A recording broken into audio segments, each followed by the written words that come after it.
اعوذ باللہ من الشیطان الرجیم بسم اللہ الرحمن الرحیم سلام اللہ علی بقیت اللہ الاعظم۔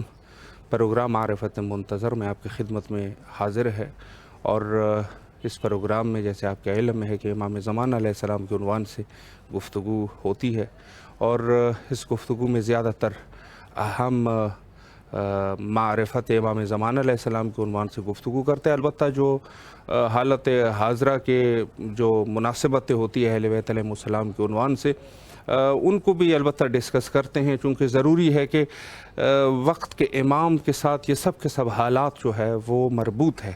وقت کے امام حضرت امام مہدی علیہ السلام کے ساتھ یہ پورے کے پورے جتنی بھی یہ سارے جو معاملات ہے، جو دنیا کے حالات ہے، یا معصومین علیہ السلام کے ساتھ جو ایام خاص ہے، یہ تمام کے تمام وقت کے امام کے ساتھ مربوط ہے۔ اسی وجہ سے ہم کوشش یہ کرتے ہیں کہ جو حاضر کے جو حالات ہوتے ہیں، وہ حالات البتہ جو کہ مذہبی رسومات یا مذہبی قسم کی جو مناسبتیں ہیں، ان چیزوں کو ضرور ڈسکس کرتے ہیں، اور علماء کی خدمت میں ایک دو سوال ضرور اس عنوان سے بھی کرتے ہیں، اور پھر امام زمان علیہ السلام کے عنوان سے بھی سوالات کا سلسلہ ہمارا جاری رہتا ہے۔ تو ظاہر ہے کہ کل جو ہے انشاءاللہ العزیز عید سعید فطر ہے، اور بعض ملکوں میں آج بھی عید جو ہے وہ منائی گئی۔ مثلاً بہت سارے ایسے ممالک جو کہ عرب ممالک اور نان عرب ممالک جو کہ اسلامی کنٹریاں تھیں، اس میں بہت سارے ممالک میں آج بھی عید تھی، اور البتہ عراق میں آج جو ہے وہ عید نہیں ہے، اور انشاءاللہ العزیز کل عید کی خبر دی گئی ہے مراجع اعظام نے۔ تو عید بھی بہرحال ایک مناسبت ہے، اور اس مناسبت بھی انشاءاللہ آج کے ہمارے معزز مہمان اگر تشریف لائیں تو ضرور ان سے اس ٹاپک پر بھی گفتگو کی جائے گی، تاکہ لوگوں کے البتہ میں کوشش یہ کرتا ہوں کہ جو اشکالات ہے، جو ابہامات ہے، وہ علماء کے سامنے پیش کیے جائے تاکہ رہنمائی ہو جائے۔ ایک چیز سب سے بڑی یہ ہے کہ ہم علماء سے رہنمائی زیادہ سے زیادہ لیں، چونکہ باقی گفتگو جو ہے یہ لوگ اب اپنے ذہن کے مطابق جیسا بھی کریں، لیکن یہ ہے کہ ہمیں زیادہ سے زیادہ ہدایت کی طرف جانا چاہیے۔ علماء کی زندگی سے، علماء کے علم سے ہم جو استفادہ کریں وہ یہ استفادہ ہونا چاہیے کہ زیادہ سے زیادہ ہدایت کی جو وسائل ہے وہ اپنے لیے فراہم کریں۔ تو ہمیں زیادہ سے زیادہ ہدایت کی طرف جانا چاہیے، اور ایک گفتگو جو کی جاتی ہے، نہایت سی گفتگو یہ آج کے دور میں مہم گفتگو ہے عید کے عنوان سے۔ بعض ہمارے عزاداران حضرت سید شہداء علیہ السلام وہ عید کے دن میں خوشی نہیں منانا چاہتے۔ وہ کہتے ہیں کہ ہمیں اس دن بھی عزاداری حضرت امام حسین علیہ السلام برگزار کرنا ہے، اور ہم عید اس وقت تک نہیں منائیں گے جب تک حضرت امام زمانہ علیہ السلام تشریف نہ لائیں، اور ان لوگوں کو جنہوں نے حضرت سید شہداء اور اہل بیت کے ساتھ جو مظالم کیے ہیں، ان کو اپنے کفر کردار تک نہ پہنچا دیں۔ بعض لوگوں کے نظریات یہ ہے، اور دوسری طرف جو ہے وہ ہمارے حوزوی کچھ ایسے افراد جو کہ تند قسم کے ہیں، وہ بھی کچھ زیادہ ہی تندی کر جاتے ہیں، اور وہ بہرحال وہ بھی اس میں سخت بیانات جاری کر دیتے ہیں۔ وہ کہتے ہیں نہیں ایسا نہیں ہے، یہ آپ جا کے بدعت کی طرف جا رہے ہیں، اور فلان ہے، اور یہ ہے اور وہ ہے۔ تو یہ سب یہ گفتگو ہوتی ہے۔ اب یہ ہے کہ یہ جو اس طرف لوگ ہیں، یہ اپنی طریقے سے ان کی ایک اپنا ایک نظریہ ہے، اور یہ اپنے طریقے سے ایک بات کرنا چاہتے ہیں، اور دوسری طرف یہ لوگ ہیں جو کہ عشق امام حسین علیہ السلام میں عید نہیں منانا چاہ رہے، اور نئے کپڑے انہوں نے نہیں پہنے ہیں، انہوں نے عزاداری کرنی ہے، انہوں نے ماتمداری کرنی ہے۔ البتہ وہ بھی بعض علاقوں میں تو بڑی مختصر سی ہوتی ہے، ساتھ میں عید کی بھی وہ کرتے ہیں، اور کچھ عزاداری بھی ہو جاتی ہے۔ میرے خیال میں بہت سارے ہر بندہ اپنے اس میں رہیں، لیکن اولاً تو یہ ہے کہ ہمیں نزاع کی طرف نہیں جانا ہے۔ اتفاق بین المؤمنین ضروری ہے، مومنین کے درمیان اتفاق ہو جائے، اور اگر ہمارے ساتھ ہمارے دوسرے فرق کے ساتھ آپ اتحاد کے قائل ہے کہ چونکہ بہت مشکل کام ہے اور وہ دوسرے جو فرق کے لوگ ہیں ان کے ساتھ تو اتفاق نہایت ہی مشکل ہے، چونکہ آپ کی جو چیزیں ہیں، آپ کے جو اعتقادات ہیں وہ بالکل اس میں نفی ہے، بالکل نفی ہے۔ تو ان میں سے اگر آپ اس میں سے آپ اتحاد کرنے کے چکر میں ہیں تو پھر اپنے مومنین کے درمیان اتفاق کیوں نہیں ہو سکتا؟ جبکہ ہم 12 امامی ہیں، خلیفۃ بلا فصل حضرت امیر المومنین علیہ السلام کے قائل ہیں۔ کسی بھی شیعہ کو جا کے آپ کہیں، ہاں ایک چیز ہے، ذرا شیعہ کے ہمیں تھوڑی سی وضاحت ہونی چاہیے۔ شیعہ سے مراد جو ہے، جو ہم شیعہ کہہ رہے ہیں، وہ اثنا عشری، شیعہ اثنا عشری، دوسرے کو ہمارے ہاں شیعہ نہیں کہتے۔ یہ پتہ نہیں یہ اصطلاح کہاں سے لوگوں نے شروع کر دی۔ جو دوسرے لوگ ہیں، جو مثلا جا کے ہمارے کچھ ائمہ کی امامت کے قائل ہو چکے ہیں، ان کو بھی بعض لوگوں نے شیعہ کہنا شروع کر دیا۔ تو عرض یہ ہے کہ یہ لوگ شیعہ نہیں ہیں، بھئی یہ شیعہ نہیں ہے۔ ہم کسی کی توہین نہیں کرنا چاہتے، لیکن یہ شیعہ نہیں ہے۔ شش امامی شیعہ نہیں ہے، شش امامی شیعہ نہیں ہے۔ ہمارے ہاں شیعہ جو ہے وہ یہ لوگ ہیں جو کہ 12 امامی ہوتے ہیں، 12 امامی۔ مرحوم کلہندی شیعہ تھے، حر عاملی شیعہ تھے، مرحوم ہلی جو ہے وہ شیعہ تھے، شیخ صدوق علیہ الرحمہ شیعہ تھے۔ یہ سب کے سب یہ شیعہ تھے، 12 امامی۔ انہوں نے کتابیں لکھی ہے، انہوں نے مذہب کی دفاع کی ہے۔ شیخ مفید علیہ الرحمہ، جنہوں نے اعتقادات کے بارے میں جتنے بھی ابہامات ہیں اس کے جواب دے دی، یہ شیعہ ہے۔ ہمارے ہاں اولاً شیعہ کو اور غیر شیعہ کو یہ پہچان کرنی ہے کہ شیعہ کون ہے، غیر شیعہ کون۔ شش امامی یا کہ 4 اماموں کو ماننے والے، یعنی حتی ہمارے پاس ایک حدیث موجود ہے، اگر اسی کو ہی دیکھ لے تو سارے مسائل حل ہو جائیں گے۔ فرمایا کہ اگر کوئی حضرت امام زمانہ علیہ السلام کے وجود کا یا ان کی امامت کا منکر ہو گیا، وہ ایسے ہے، اس شخص کی مثال ایسے ہیں جیسے کہ ایک شخص نے تمام کے تمام انبیاء کو قبول کیا ہوا ہو اور حضرت خاتم مرسلین صلی اللہ علیہ وآلہ کے نبوت کا منکر ہو چکا ہو۔ اسی طریقے سے امام زمان علیہ السلام کا انکاری ایسے ہیں جیسے کسی شخص نے 11 اماموں کی ولایت کو قبول کر لیا ہو، 11 اماموں کی امامت کو قبول کر لیا ہو، اور آخری امام کی ولایت اور امامت کا منکر ہو، تو گویا کہ انہوں نے ایسا کر دیا جیسے کہ وہ نبوت والا مسئلہ تھا کہ پورے تمام انبیاء کے نبوت کا قائل ہے، حضرت خاتم مرسلین کے نبوت کا قائل نہیں ہے۔ تو اس شخص کی بھی وہی مثال ہے۔ یعنی کیا؟ اگر کوئی ایک شخص حضرت نبوت کے، حضرت رسالت مآب صلی اللہ علیہ وآلہ کے نبوت کا قائل نہ ہو تو اس کا کیا انجام ہے؟ یقیناً وہ اللہ کی وحدانیت کا ہی قائل نہیں ہے۔ تو یہ شخص اس کی بھی مثال ہے۔ پس ایک حجت خدا کا قائل ہو کا انکار کر دینا، اس کے کفر میں شک نہیں ہوتی، وہ کافر ہے۔ حتیٰ کہ اسی طریقے سے کہ قرآن کی جتنی بھی آیات ہیں، 6000 سے زیادہ آیاتیں ہیں، تو 6600 آیت جو ہے قرآن مجید کے، اس میں سے کسی ایک آیت کا انکار کرنا یہ بھی کافر ہے، یہ بھی کافر ہے۔ تو پس امام کا انکار کرنا جو کہ وقت کا امام ہے، تو یہ کیسے ہمارے ہاں وہ مومن رہ سکتا ہے؟ میں زیادہ الفاظ تو نہیں کہ کسی کو کہوں کہ بھئی کیا ہے اور کیا نہیں ہے، وہ اپنے طریقے سے خود اپنے دین کے اوپر رہیں، وہ اپنے دین کے اعتبار سے۔ لیکن یہ ہے کہ ہمارے ہاں جو سلسلہ ہے، ہمارے ہاں سلسلہ یہ ہے کہ ہم لوگوں نے امامت حضرت امام عاصر علیہ السلام کو ایک خاص اہمیت دیتے ہیں، بلکہ تمام ائمہ ہیں، کسی بھی امام کا منکر جس نے امام کا انکار کر دیا ہو تو اس کو ہم کم از کم اپنے مذہب شیعہ اثنا عشریہ شمار نہیں کرتے، اور بس کسی کے خلاف کوئی گفتگو بھی نہیں کرتے۔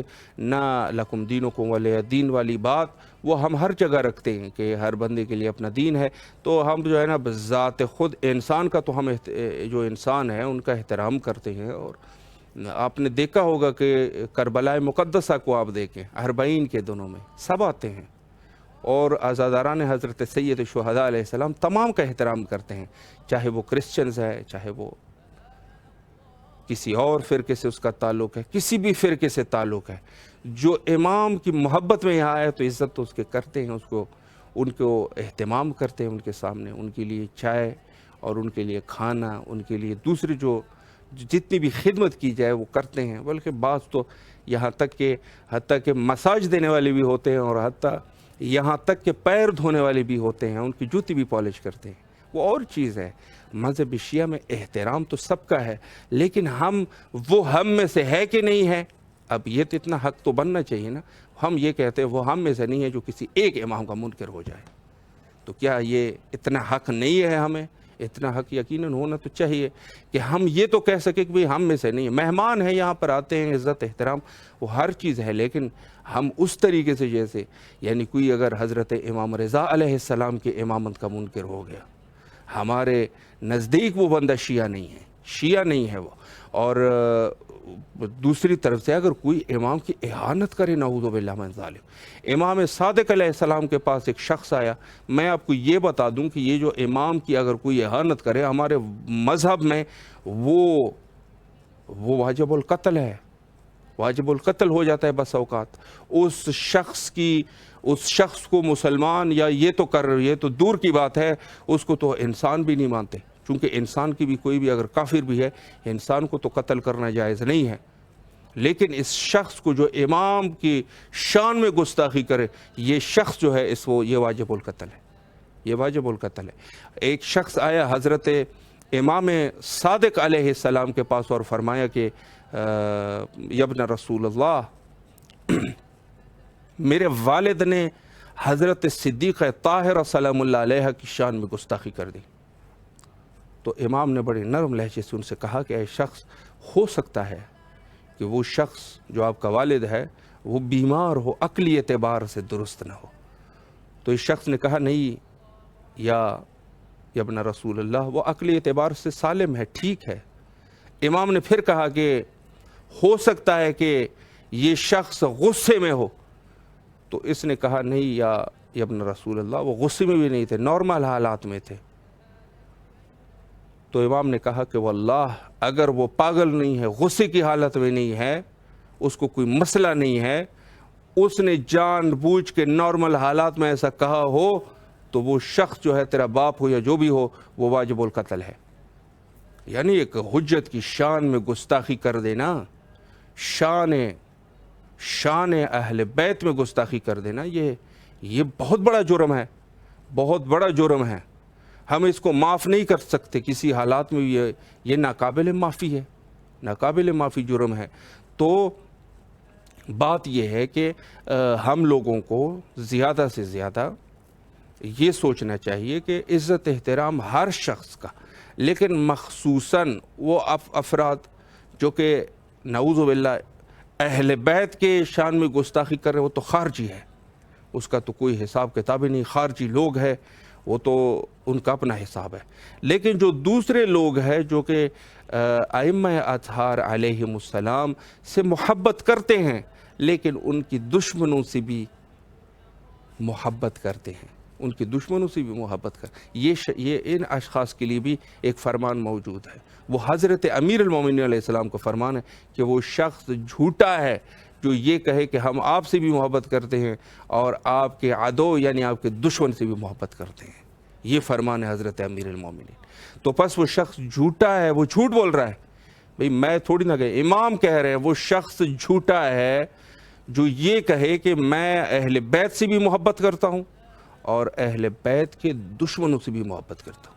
تو یہ شخص بھی جھوٹا ہے، اس کو بھی ہم جو ہے وہ شیعہ یہ شخص جو ہے یہ شخص مومن نہیں ہو سکتا۔ تو بہرحال آج کے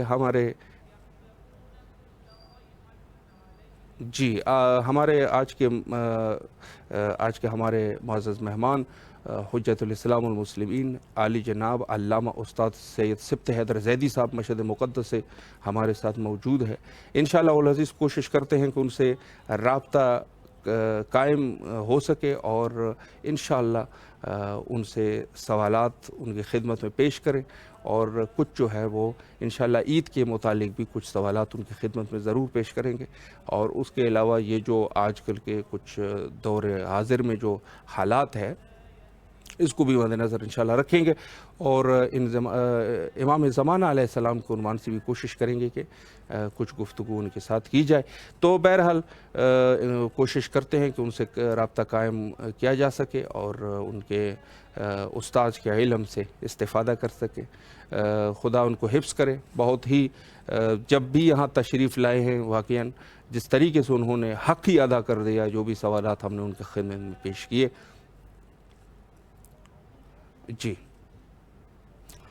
جی آج کے ہمارے معزز مہمان جیسے عرض کر چکے ہیں، حجت الاسلام المسلمین عالی جناب علامہ استاد سید سبط حیدر زیدی صاحب مشہد مقدس ہے، ہمارے ساتھ موجود ہے۔ انشاءاللہ العزیز ان کے سامنے یہی جو ابھی ٹاپک ہے، اسی ٹاپک پر انشاءاللہ ان سے بھی سوالات کرتے ہیں اور ان کے علم اور معلومات سے استفادہ کرتے ہیں۔ السلام علیکم ورحمۃ اللہ وبرکاتہ۔ علیکم السلام ورحمۃ اللہ وبرکاتہ۔ قبلہ خیریت سے ہیں انشاءاللہ؟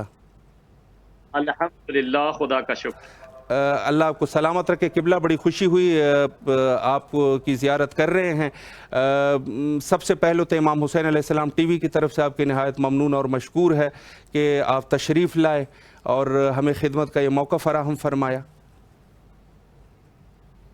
میں بھی اپنی جانب سے آپ سبھی حضرات کا شکر گزار ہوں کہ ہمیں یہ توفیق شامل حال ہوئی ہے اور موقع ملا ہے کہ ہم بھی آپ کی اور تمام مومنین کی اور بالاخص حضرت امام حسین علیہ السلام کے بارگاہ سے مومنین کی خدمت کر سکے۔ انشاءاللہ انشاءاللہ، شکریہ قبلہ۔ سوال قبلہ بہت سارے سوالات مومنین کی بھی ہے، اور مخصوصاً آج خیر عراق میں تو عید نہیں ہے، میرے خیال میں ایران میں اور پاکستان میں عید ہے، اور ہندوستان میں بھی اسی طریقے سے عید نہیں ہے، تو بہت سارے سوالات مومنین کے ہیں قبلہ۔ میں کوشش کرتا ہوں کہ انہی سوالات پہ کچھ اگر گفتگو ہو سکے۔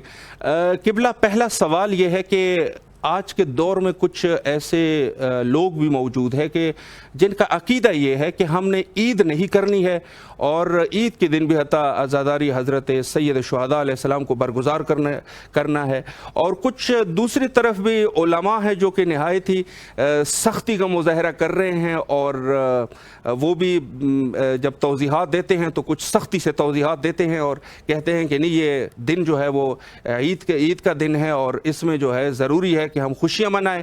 تو قبلہ آپ کی نظر میں اس کا کیا کچھ ہو سکتا ہے کہ اس طرف لوگ بھی بہرحال اپنی جگہ پہ اپنا عقیدہ رکھتے ہیں، اور دوسری طرف جو علماء ہیں وہ بھی کچھ سختیاں کر رہے ہیں ماشاءاللہ، تو اس پہ جو ہے قبلہ آپ کیا فرمائیں گے؟ دیکھیے، حقیقت یہ ہے کہ بہرحال عید اپنی جگہ پہ محفوظ ہے اور علماء کے نظریات اپنی جگہ قابل احترام ہیں۔ یہاں پر ہمیں یہ دیکھنا چاہیے کہ ہمارے اہل بیت طاہرین علیہ السلام کی سیرت کیا رہی ہے، کہ جس سیرت کو ہمیں اپنانا چاہیے۔ ہمیں جذبات سے کام نہیں لینا چاہیے، چونکہ ہمارا مذہب عقل پر مبنی ہے، جذبات پر نہیں ہے کہ ہم فقط لوگوں کے جذبات سے کھیلنے کے بعد اور اپنی مرضی کا دین چلائیں۔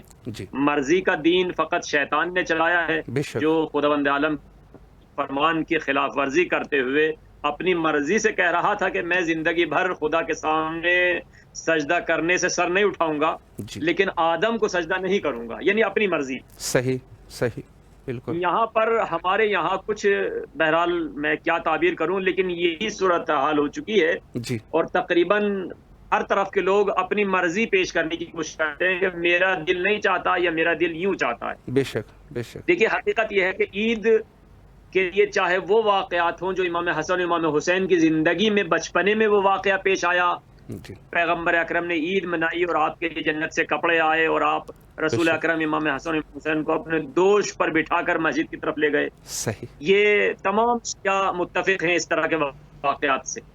یا پھر وہ واقعہ ہو کہ جو واقع کربلا کے بعد ہے، چونکہ تقریباً یہ تطبیق دیتے ہیں۔ دیکھیے، واقع کربلا کے بعد معروف ترین واقعہ خود اسی سرزمین کا ہے جس پر میں آج بیٹھا ہوا ہوں، یعنی حضرت امام علی رضا علیہ السلام سے مامون نے کہا کہ آپ نماز عید پڑھائیں۔ یہ واقعہ تو مشہور ہے۔ جی بے شک۔ تو اب اگر یہ آج کے شیعہ اپنے آپ کو کتنا بڑا مولائی سمجھتے ہیں کہ امام رضا سے بھی اپنے آپ کو بڑا مانتے ہیں. اگر آزاداری منانا عید کے دن ہمارے ائمہ کی سیرت ہوتی تو امام رضا مامون کو یہ جواب دیتے کہ بھائی ہم امیر المومنین کا 10واں منا رہے ہیں, سبحان اللہ, ہمارے جد کا 10واں ہے, ہم عید نہیں منائیں گے. بے شک. لیکن امام نے نماز عید کو قبول کیا, پڑھانا, اور باقاعدہ اس طرح سے تشریف لے گئے کہ جس طرح رسول اکرم اپنی زندگی میں نماز عید پڑھاتے تھے. یہاں تک حالات ہوئے کہ مامون کو محسوس ہونے لگا کہ کہیں ایسا نہ ہو کہ یہ عید کی نماز کیا ہو, میری حکومت ہی مجھ سے چھن جائے. تو درمیان سے پھر اس نے بہرحال امام کو واپس کرایا کہ نماز. تو یہاں سے پتہ کیا چلتا ہے, اس کا مطلب امام رضا نے عید منائی ہے, آپ نے نئے کپڑے پہنے ہیں, خوشبو لگائی ہے, جو تاریخ بتاتی ہے کہ بالکل ایسے نکلے جیسے رسول خدا نکلتے تھے. ان شیعوں سے یہ پوچھیں کہ کیا امام رضا وہاں غم منا رہے تھے, یا یہ کہہ کے کہ میں ایسے نکلوں گا نماز عید کے لیے جیسے رسول خدا نکلتے تھے. تو کیا رسول خدا غم مناتے تھے, غم کی شکل میں نکلتے تھے, یا خوشی کی صورت میں نکلتے تھے؟ جی یقیناً خوشی. تو اس میں کوئی شک نہیں ہے کہ ہمارے یہاں عید ائمہ طاہرین نے واقع کربلا سے پہلے بھی منائی ہے, واقع کربلا کے بعد بھی منائی گئی ہے. جیسے کہ ہم نے امام علی رضا علیہ السلام مشہد مقدس کا یہ داستان اور یہ واقعہ تاریخ کا آپ کے سامنے بیان کیا. جو لوگ مخالفت کرتے ہیں ان کے پیچھے بھی ایک راز ہے. دیکھیے حقیقت یہ ہے اگر امیر المومنین کا 10واں بنانا اتنا زیادہ ضروری ہے تو آپ تاریخ میں دیکھیں تمام ائمہ کا اگر آپ 10واں ہی منانے لگے تو آپ کے یہاں پھر کوئی خوشی باقی نہیں رہے گی. اس کی وجہ یہ ہے کہ آپ محرم کے گزرنے کے بعد دیکھیں 28 سفر میں امام حسن مجتبی رسول خدا کی وفات ہے. چاند اگر 29 کا ہو جاتا ہے تو پھر 9 ربیع الاول میں 10واں ہوگا رسول خدا کا. جو 9 ربیع الاول ہماری پوری قوم نوی مناتی ہے, اس دن 10واں منائیں گے. 8 ربیع الاول میں امام حسن عسکری کی شہادت ہے. 8 کیوں شہادت مانتے ہوئے 17 ربیع الاول جو رسول خدا اور امام جعفر صادق کی ولادت ہے وہ 10واں ہوگا امام حسن عسکری کا. آپ خوشی نہ منا کے 10واں منائیں گے. اسی طرح آپ مسلسل دیکھتے چلے جائیں, پہلی رجب کو یعنی 29 آخر ذیقات کو امام محمد تقی کی شہادت ہے. نتیجتاً 10 ذی الحجہ کو آپ 10واں منائیں گے نبی امام کا. 7 کو امام محمد باقر کی ہے, 7 کے 10 دن بعد 17 18 ذی الحجہ غدیر نہ منا کے آپ 10واں منائیں گے امام محمد باقر کا. اس طرح یا اور آگے بڑھیں آپ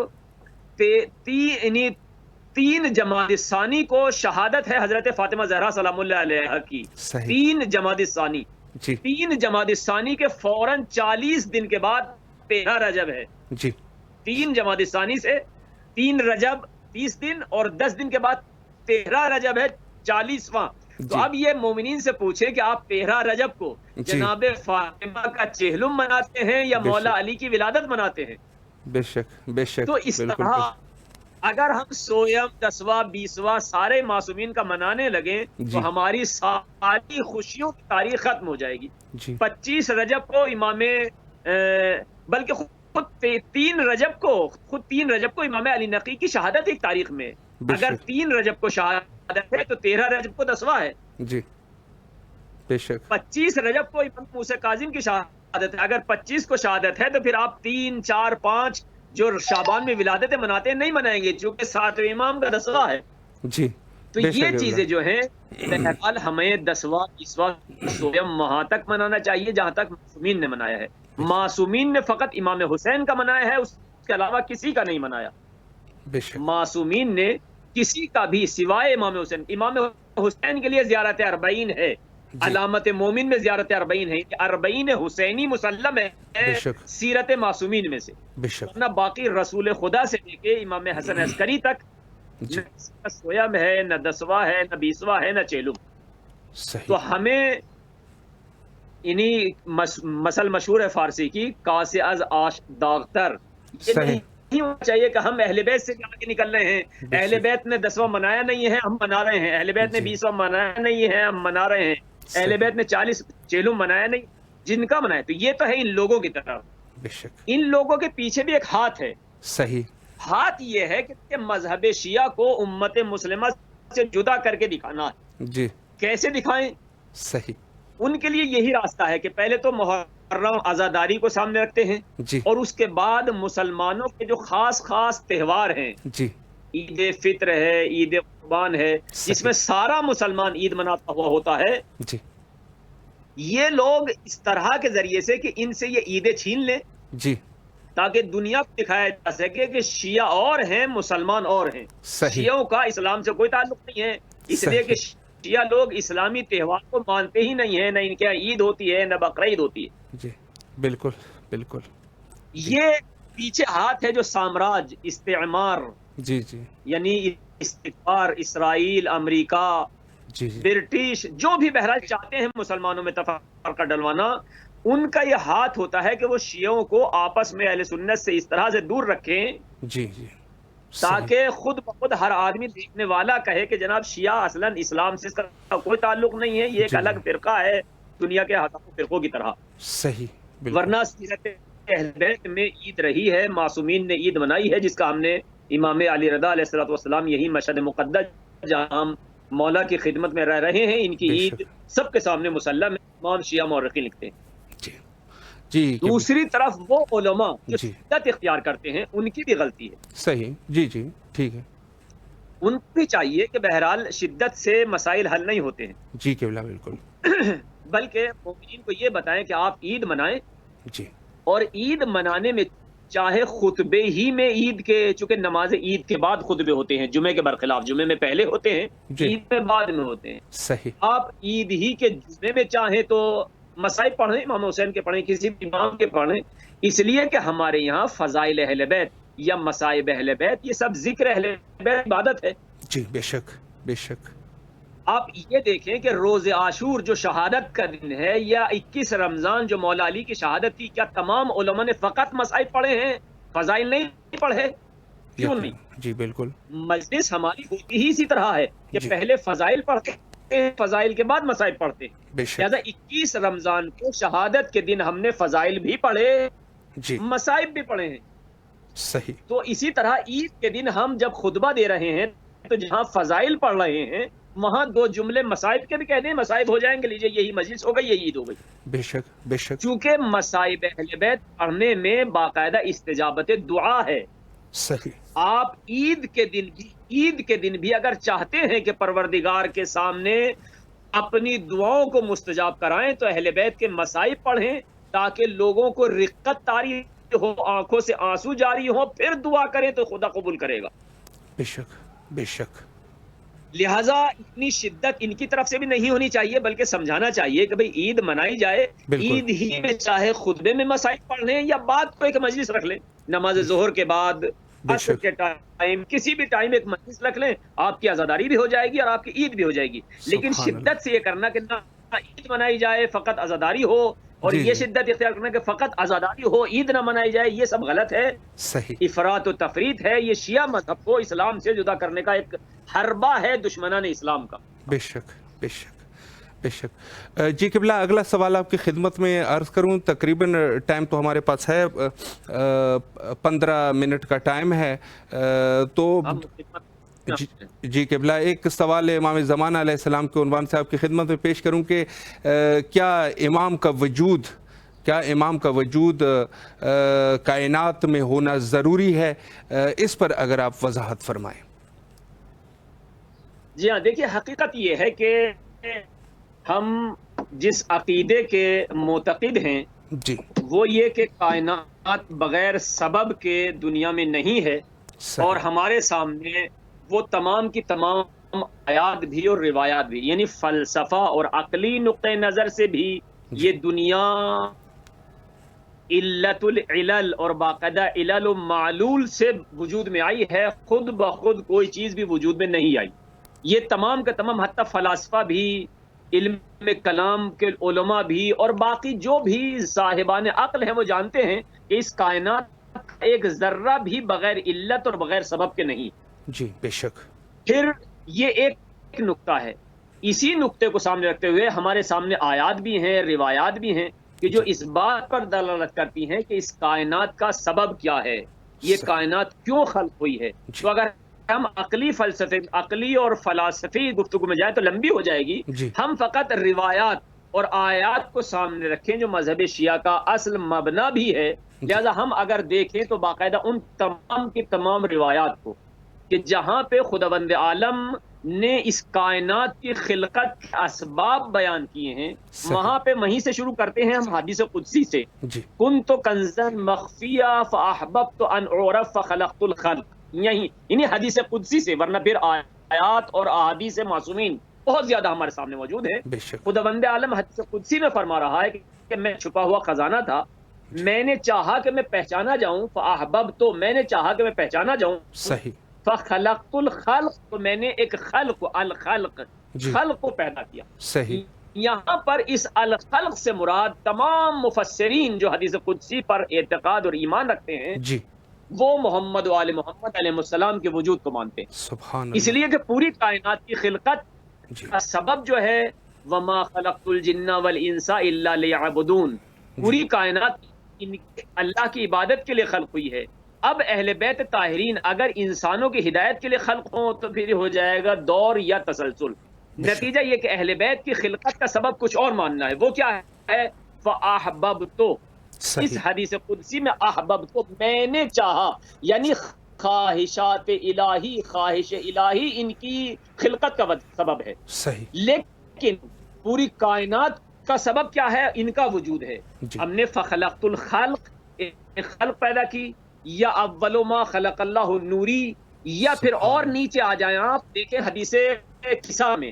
حدیث کسا میں جب یہ زیر کسا جمع ہو جاتے ہیں تو وہاں چونکہ حدیث کسا میں اس لیے مثال دے رہا ہوں کہ یہ ہمارے مومنین کے گھر گھر میں، اور بعض مومنین تو ہر روز پڑھتے ہیں، ورنہ ہر پنجشنبے کو، ہر ہفتے میں نوچندی جمعرات کو، کوئی نہ کوئی سال. بہرحال کوئی مومن ہمارا اردو اسپیکنگ، اردو زبان کا مومن ایسا نہیں ہے جو حدیث کسا نہ پڑھتا ہو اور اس سے عقیدت یا ارادت نہ رکھتا ہو. حدیث کسا میں ہم پڑھتے ہیں کہ خداوند عالم نے جب زیر کسا ان کا اجتماع دیکھا ہے تو ملائکہ سے یہی کہا وعزتی جلالی انی ما خلقت سماء مبنیۃ ولا ارضا مدحیۃ ولا قمرا منیرا ولا شمسا مضیۃ ولا فلکا یدور ولا بحرا یجری ولا فلکا یسری الا لاجلکم محبتکم.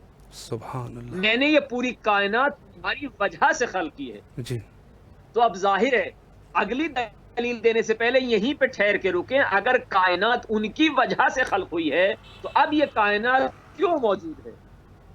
اس کائنات کا وجود بتا رہا ہے کہ کوئی نہ کوئی انہی اہل بیت میں سے آج بھی ہے. سبحان اللہ. بے شک. اس لیے کہ اگر کائنات ان کی وجہ سے خلق ہوئی ہے، آسمانوں، زمینوں، چاند، ستارے، سورج، دریا، سمندر، پہاڑ، سب اگر ان کی وجہ سے، اور یہ کائنات آج بھی موجود ہے، تو خود آج بھی موجود ہونا اس بات کی دلیل ہے کہ ان ذوات مقدسہ میں سے کوئی ذات آج بھی اس دنیا میں موجود ہے. اگر اس دنیا میں وہ ذات موجود نہ ہوتی تو کائنات نہ ہوتی. صحیح. تو یہ خود اس کے علاوہ اور بھی ہم باقاعدہ دوسری دلائل، دوسری آیات باقاعدہ اس طرح کی موجود ہیں جو اس بات پر دلالت کرتی ہیں، چاہے وہ امامت والی آیات ہوں جہاں پہ ہے کہ یوم ندعو کل اناس بامامہم، ہم لوگوں کو امام کے ساتھ بلائیں گے. تو ظاہر امام ہے جب ہی تو بلائیں گے. بے شک، بے شک. اگر امام ہی نہ ہو تو کس کو کہاں کس کے ساتھ بلائیں؟ آج ہم کہہ سکتے ہیں پروردگار تو نے قرآن میں تو کہا تھا کہ ہم امام کے ساتھ بلائیں گے، ہمارے یہاں کوئی امام ہی نہیں تھا. یا وہ حدیث من مات ولم یعرف امام زمانہ مات میتۃ جاہلیہ، جو کوئی بھی اپنے زمانے کے امام کی معرفت کے بغیر مر جائے، اس کا مطلب امام ہے جو بہرحال. تو اس طرح کے ہمارے پاس، میں بہت ہی اختصار سے گفتگو کر رہا ہوں ورنہ اس قدر روایات، احادیث، آیات دلالت کرتی ہیں کہ خود اس کائنات میں کوئی نہ کوئی ایک ایسی ہستی موجود ہے کہ جس کی بنیاد پر یہ کائنات آج باقی ہے. لہٰذا وہ امیر روایات اور احادیث میں اگر ہم جائیں کہ جہاں پہ کہا گیا ہے ہے نقطۃ دائرۃ الوجود، سبحان اللہ، قطب عالم امکان، امام زمان سے تعبیر کیا گیا ہے قطب عالم امکان، عالم امکان کا وہ قطب، یعنی جیسے چکی چلتی ہے اور چکی میں وہ آخری درمیان میں کیل ہوتی ہے کہ اگر وہ کیل نہ ہو تو دونوں پلڑے بکھر جائیں گے، ایک ادھر چلا جائے گا ایک ادھر جگہ. صحیح. وہ پلڑا اوپر والا نیچے والے پر جب ہی گھومتا ہے کہ جب بیچ میں اس کیل پر ٹکا ہوا ہوتا ہے. اگر کیل موجود ہے تو یہ اوپر والا پڑلا نیچے والے پہ گھوم رہا ہے اور چکی چل رہی ہے، اناج پس رہا ہے. لیکن اگر وہ کیل ہٹ جائے تو یہ اوپر والا پڑلا گھومتے گھومتے دور جا کے پڑے گا. نتیجہ کیا نکلے گا؟ زمین و آسمان ختم ہو جائے گی.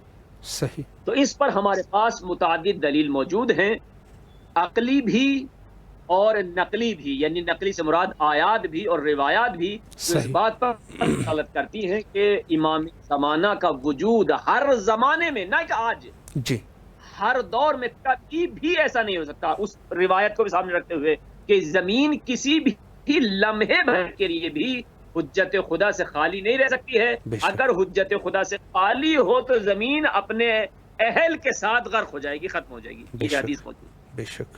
تو اس طرح بہرحال ہمارے پاس کافی دلائل موجود ہیں کہ جو دلالت کرتی ہیں کہ حضرت امام زمان عجل اللہ تعالی فرجہ شریف کا وجود ہے اور ہونا ضروری ہے، ورنہ کائنات ختم. بے شک. جی قبلہ، آخر میں اگر مومنین کے لیے عید کے مناسبت سے یا امام زمان علیہ السلام کے مناسب کوئی نصیحت ہے تو امام حسین علیہ السلام ٹی وی کے ذریعے سے آپ کی نصیحت انشاءاللہ مومنین سماعت فرما رہے ہیں. بسم اللہ کیجیے. تقریباً ہمارے پاس ٹائم جو ہے وہ تقریباً 6 منٹ 7 منٹ کا ٹائم ہے. بسم اللہ کیجیے. دیکھیے، عید کا اور امام زمانہ کا آپس میں بہت ہی گہرا تعلق ہے. اور جیسے امام رضا علیہ السلام کے حوالے سے عرض کیا کہ خود ہمارے امام رضا علیہ السلام نے عید منائی ہے، اسی طرح امام زمانہ کا تعلق. اور اس میں وہاں سے چونکہ نصیحت سے مربوط جملہ ہے، لہذا حضرت امیر المومنین علیہ السلام فرماتے ہیں کہ کل یوم لم یعص اللہ فیہ فہو عید. ہر روز جس دن بھی اللہ کی معصیت نہ ہو وہ روز عید ہے. عید عربی زبان میں عادا یعودو یعنی پلٹ کے آنا.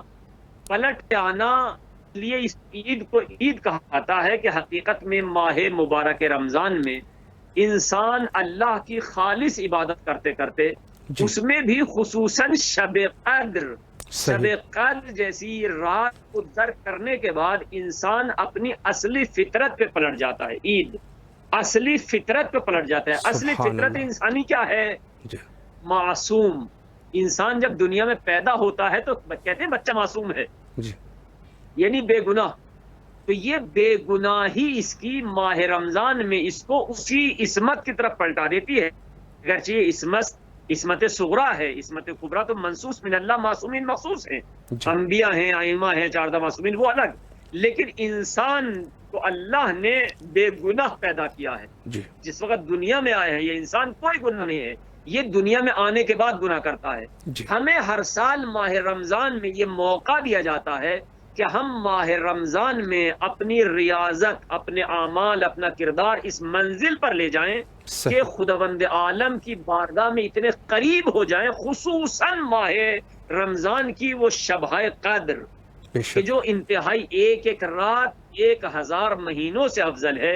نتیجہ یہ نکلے گا کہ ہم ماہ رمضان میں اپنے نفس کو اتنی مشق و تمرین اور ریاضت دے سکیں کہ گویا ہم بالکل اپنے گناہوں کو خداوند عالم سے معاف کرانے کے بعد اپنی اس اصلی فطرت پہ پلٹ گئے ہیں کہ جس فطرت پہ ہم پیدا ہوئے تھے. سبحان اللہ. نتیجہ کیا نکلا؟ چونکہ ہم اس اصلی فطرت پہ پلٹ گئے ہیں، ہمارے سارے گناہ معاف ہو گئے ہیں. التائب من الذنب کمن لا ذنب لہ. گناہوں سے توبہ کرنے والا ایسا ہے جیسے اس نے کوئی گناہ ہی نہیں کیا ہے. نتیجہ جب ہم اس اصلی حالت پہ پلٹ گئے ہیں تو اس پلٹنے کا نام ہے عید. سبحان اللہ. عید یعنی پلٹنا. وہ ہم اصلی حالت پہ. لہٰذا ماہ رمضان کی ریاضت، یہ مسلسل عبادتیں، مسلسل مناجات، شبائے قدر، نماز شب، یہ دعائیں، یہ تمام کی تمام عبادت ہمیں وہاں پہ، یہی وہ فلسفہ ہے جو امیر المومنین نے اپنی اس حدیث میں فرمایا. آپ نے ماہ رمضان کی فضیلت بیان کرتے کرتے پھر آئے کل یوم لم یعص اللہ فیہ. ہر وہ دن جس دن اللہ کی معصیت نہ ہو، گناہ نہ ہو، وہ عید، وہ عید کا دن ہے. یعنی امام یہ فرمانا چاہتے ہیں کہ جناب ضروری نہیں ہے کہ آپ فقط کسی عید کو عید منائیں، بلکہ ہر وہ دن عید ہے جس دن اللہ کی معصیت نہیں ہے. چونکہ عید کا مطلب ہی ہے اپنی اس حالت پر پلٹ جانا جس حالت میں اللہ نے ہمیں پیدا کیا ہے. اللہ نے جب ہمیں پیدا کیا ہے تو ہم اس وقت ہمارا دامن جو تھا گناہوں سے پاک تھا، بالکل پاک و پاکیزہ تھے. اب ہمیں اللہ نے اس دنیا میں کرا تو یہ، ورنہ یوں عید ہمارے یہاں 4 عید ہیں جی. عید فطر ہے، عید قربان ہے، ہر ہفتے کا روز جمعہ روز عید ہے، اور چوتھی عید جو عظیم ترین عید ہے وہ ہے عید غدیر. لہٰذا یہ ساری کی ساری عیدیں اس وقت عید ہیں کہ جب ہم اللہ کی معصیت نہ کریں. لیکن اگر یہی عید ہمارے لیے گناہوں کا سبب بن جائے، ہمارے والدین بچوں کو پیسہ دیتے ہیں اور بچے پیسہ لینے کے بعد پھر گناہوں میں خرچ کرتے ہیں، تو پھر یہ ان کا عید کا دن عید نہیں ہے، تو پورا سال تو ان کی کیا عید ہوگی. لہٰذا امام زمان سے جو تعلق کا رابطہ اور تعلق کا مسئلہ ہے عید کے دن کا، وہ یہی کہ ہمیں اپنے زمانے کے امام سے تقرب حاصل کرنا ہے، ہمیں اپنے زمانے کے امام کی قربت میں پہنچنا ہے. تو ہم اپنے زمانے کے امام کے تقرب کے لیے عظیم ترین کام یہ ہے کہ ہم اپنے آپ کو گناہوں سے بچائیں، کیونکہ ظاہر ہے ہمارے اعمال ہمارے امام کے سامنے ہیں. قرآن کریم سورہ توبہ کی وہ آیت، قُلِ اعْمَلُوا فَسَيَرَى اللَّهُ عَمَلَكُمْ وَرَسُولُهُ وَالْمُؤْمِنُونَ، ان سے کہو جو چاہے سو عمل انجام دیں. فَسَيَرَى اللَّهُ عَمَلَكُمْ، تمہارے عمل کو اللہ دیکھ رہا ہے، وَرَسُولُهُ، اس کا رسول دیکھ رہا ہے، وَالْمُؤْمِنُونَ، اور ائمہ طاہرین دیکھ رہے ہیں. لہذا ہمارا عقیدہ یہ کہ ہمارے اعمال کو ہمارے زمانے کا امام دیکھ رہا ہے، تو ہم کم سے کم اپنی عید کو عید منائیں. یعنی عید منائیں کا مطلب یہ کہ اپنی عید کو اس طرح سے رکھیں کہ ہماری عید میں کوئی گناہ نہ ہو، تاکہ ہمارے زمانے کا امام ہمیں خوش دیکھنے کے بعد وہ بھی خوش ہو کہ آج ہمارے شیعہ عید منا رہے ہیں اور گناہ نہ کر کے مجھے خوش کر رہے ہیں. لہٰذا امام زمانہ سے رابطہ اور عید کے درمیان بہت گہرا تعلق ہے، اور اس گہرے تعلق کے لیے ہمارا کردار اور ہمارا حقیقی معنی میں عید منانا اہم کردار ادا کر سکتا ہے. ہمیں امید ہے کہ ہمیں خداوند عالم بہتر سے بہتر توفیق دے تاکہ اس کی بندگی کر سکیں، محمد و آل محمد کو راضی کر سکیں. اور پھر خداوند عالم سے دعا ہے کہ ہمارے کردار ہمارے اعمال اس قابل نہیں ہے، تو اپنے فضل و کرم سے محمد و آل محمد خصوصاً زمانے کے امام کو ہم سے راضی و خوشنود. الہی آمین، الہی آمین. قبلہ ایک دفعہ پھر بھی امام حسین علیہ السلام ٹی وی کی طرف سے آپ کے نہایت ہی ممنون اور مشکور ہے. تشریف آپ لائے اور نہایت ہی مہم اور جو ابہامات تھے مومنین کے اس پر آپ نے جوابات ارشاد فرمائے. مولا آپ کو سلامت رکھے. آپ سے التماس دعا کرتے ہیں اور کربلا مقدسہ میں بھی آپ کی طرف سے نائب وزیرہ سبھی حضرات کا شکر ادا کر رہا ہوں. تمام مومنین کی خدمت میں سلام، اور انشاءاللہ امید ہے کہ ان خاص ایام میں خصوصاً آج جہاں جہاں عید نہیں ہوئی ہے یا جہاں ہو چکی ہے، سب لوگ ہمیں انشاءاللہ دعاؤں میں یاد رکھیں گے. ہم بھی یہاں حضرت امام علی رضا علیہ السلام کے روزے میں سب کی جانب سے نائب الزیارہ بھی ہیں اور سب کے حق میں دعا گو. شکریہ قبلہ، بڑی مہربانی. مولا آپ کو سلامت رکھے. انہی الفاظ کے ساتھ آپ سے التماس و دعا کرتے ہیں. فی امان اللہ. خدا حافظ. خدا حافظ. جی بڑی اچھی گفتگو فرمائی جناب استاد نے، اور جو چیز عید اور ان میں میسج دیا کہ کچھ ایسے نہیں ہونا چاہیے کہ اس طرف بھی جو زیادہ اصرار کرتے ہیں اور کہتے ہیں انہیں عزاداری کرنی ہے، اور کچھ لوگ جو ہے ان کی سخت مذمت کرنے والے ہیں. تو ان دونوں کو آپس میں ایک اچھا انہوں نے رواداری کا ایک اچھا پیغام دیا کہ ان سب کو آپس میں کچھ ایسا کرنا چاہیے کہ عزاداری بھی، ذکر مصائب وغیرہ بھی پڑھے جا سکے، اور ساتھ میں عید کی نماز بھی ہو جائے، اور اس قسم کے آپس میں اتحاد کا سلسلہ باقی رہے، اور کوئی ایسا نہ ہو کہ خدا نخواستہ لوگ جو ہے وہ اس قدر یعنی کچھ وہ ہو جائے کہ انسان جو ہے وہ ہمیں مشکلات کا سامنا نہ کرنا پڑ جائے مختلف معاشروں میں. امام زمانہ علیہ السلام کا بھی عید سے گہرا تعلق ہے، اور چاہے وہ عید کا دن ہو یا دوسرے دن ہو، ہمیں دعا جو ہے وہ کثرت سے کرنی ہے. کثرت سے دعا یہی کرنی ہے کہ امام جلد از جلد انشاءاللہ ظہور فرمائے اور ہم ان کے ظہور سے مستفید ہو سکے. اللہم عجل لولیک الفرج.